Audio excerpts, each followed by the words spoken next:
Extraordinarily frustrated is how the Health Minister has described his feelings over our mental health spending, or lack of it anyway. He's ordered a stock take as just $541,000 has been spent of the $1.9 billion budget.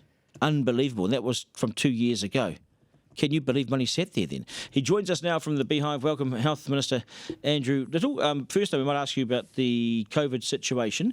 Is there anything more that you can add to what Ashley Brimfield has said? I mean, how concerned is the government that it's got out and it's running around Wellington?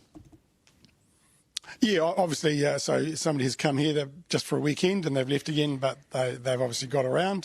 They've identified 4 close contacts so far. We're yet to see the places of interest, and we will need to follow those up. But people who were on that flight, particularly that flight coming in from Sydney, left Friday night, arrived in the early hours of Saturday morning. They need to isolate and ring Healthline, as I think you've been saying, but we're still waiting for more information about places that this guy actually visited. Yeah, so it is a bloke. The interesting thing here is, will you raise the alert level in Wellington today? Do you think that's necessary? No, look, we don't do that just on a whim. We'll assess what the situation is once we get that information, but that'll be a wee ways down the track before any decision on that would be taken. Face masks, should they be compulsory in Wellington for all things? Well, they are if you're using public transport. I know when I take the bus, I put my face mask on, and people should be doing that. People should be scanning as well. That helps. I think we're still trying to get those scanning numbers up, so people should be taking all those sorts of precautions even now. But too early to say compulsory face masks in all sort of public life? We're not calling for that at this stage. There'll be an assessment, be starting pretty much now, as we get the information from the Australians, as we get the information from the chap who travelled here, where they've been, and where his close contacts have been as well. So look, there'll be information being disclosed throughout the day. I'm concerned about you. What are you doing taking the bus? You have a Crown car that can pick you up and take you anywhere. We must get you places fast and furiously because you're a minister. What are you on the bus for? Oh, sometimes you can't plan the end of the day quite the way you want, or you want to, take your hard-working staff out for a drink or something. So I catch the bus home. I don't want a highly paid limousine sitting around waiting for me just because I'll go out and sort of the people's have man. A moment. So no, I'll catch the bus. No, the people's man. Good on you. I appreciate it. I'll pay $10 to someone who can spot Andrew on a bus at some stage late at night, please, with his face mask on. Anyway, Andrew, more serious matters, mental health. What's going on? Why can't we spend the money that you've allocated? Yeah, can I just query one thing too? Like, money has been spent, obviously. We've got 520 people in frontline primary healthcare roles doing mental health stuff that weren't there 2 years ago. That's across a whole range of GP practices, community practices, kaupapa Māori health services, and so on. We've got a range of other things done. The building program, a $235 million building program, 5 building projects, mainly rebuilds and a one big upgrade. That's the frustrating thing. And it's like all health capital projects. They just take a long time. But there is urgency with this. We know there's urgency with the mental health services. And I'm just disappointed and frustrated that 2 years on, we're still in the design and planning stage for 4 out of the 5 projects. Money has been spent on that, but the money that has been drawn down from the $235 million is that roughly $500,000 amount. That just is about the way DHBs seek their reimbursement, because they spend the money first and then get reimbursed. Is it fast enough? No, I'd like it to be faster, because the demand on acute mental health services is growing. Well, it will be growing because it'll get larger and larger because we can't provide the buildings and the services and the beds.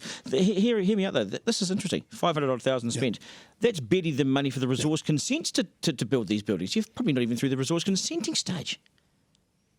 Yeah, but no, look, a total of $9 million has been spent on 4 of the projects, and so that is for architects and consenting and all the rest of it. That's money that the DHBs have spent, but they haven't got the reimbursement back from the Ministry of Health, and we only record what's been spent against the $235. It's still nothing. Yeah. So these are quite significant projects. The big spend comes when the construction starts. That's not due to start until next year, but this is on the basis of a mental health crisis that we all knew we had, including at the acute end. And I just, as I say, I'm just frustrated that it just takes so long to get something like that done. Great that we've got 520 extra people at the primary healthcare end. The whole reason for that is we want to, if we treat people well at that mild to moderate stage, then we prevent people having to go to use those acute services. But we need to be doing kind of both at the same time, and we just don't seem to be good at that. Yeah, and I wonder, and we do need to review this actually. You need to find out why, because in 2019 you announced the money, and then you've just confirmed the building starts next year, 2022. So it takes a full electoral cycle to put a nail into the wood. Yep. It takes a full 3 years to get things underway. Now, that's never said on budget day, all those sorts of things are never said. It looks like urgent help's coming. If it's urgent, then why can't you make it urgent? Yeah, because the way when we do these big capital projects, at least in health, and it's probably the same in the rest of the government sector too, but multiple kind of stakeholders and people get to have a say in the decision. And the reason, 20 district health boards as well as the Ministry of Health, and they've got their committees and so on that have a look at it. Then you've got your consenting process, all that sort of stuff. So it does somewhat get bogged down. I mean, in fairness, I have to say that the last major upgrade of a mental health facility was at Counties Manukau. The new mental health facility, it opened last year. Approval for that was given in 2015, so like a 5-year lead time before we kind of got people through the door. So this is what we're up against. It's got to change, because when you've got mental health is one of those things that when there's an urgent need, you've got to respond there and then. You can't leave people waiting and waiting and waiting, which is one of the challenges we've got at the moment. Okay, so you got people who are suicidal on the day or the night, and they can't wait and say, okay, well, I'll be suicidal in 3 years when you finally get that ward done and there's a bed ready for me. You've got to work your way around this. You can't go quickly with this stuff. It just doesn't happen. So how do you get beds in these places quickly? Because you've built 5 beds in 4 years in the acute stage, which just seems embarrassing. Yeah, so and that's come off the back of the kind of what we might describe as the kind of the business as usual kind of growth that those mental health units do, but demand is growing, and we've got to do better. And I know that those frontline mental health staff in those facilities, they're under the pump as well too, and they hate being in the position where they don't feel they can help people who really need it. There is an issue about some people who spend a long time in those facilities, who with a bit of actually doing a bit of work in the community, we could actually move them out into more of a community facility, so we can free up those spaces for the acute cases, people who really need that intensive help. And it's that thing about being able to do the big rebuild and reform stuff at the same time as doing the basic business as usual stuff. And I just don't think we've got the balance right at the moment. And I'm trying to get a reassurance that actually we have got things moving on both tracks well, so that we are looking after people when they need it most. Because I hear the feedback and I get the letters, and particularly from parents of young adults concerned about whether or not their folks are getting the care that they need. So hypothetically speaking, Andrew, if you or a loved one was suffering badly from mental health right now, where would you go? What would you do? You must go to the nearest facility that you've got. Look, I've got a family member who is a user of mental health services who has been in crisis, and we've been in the situation where he's needed help.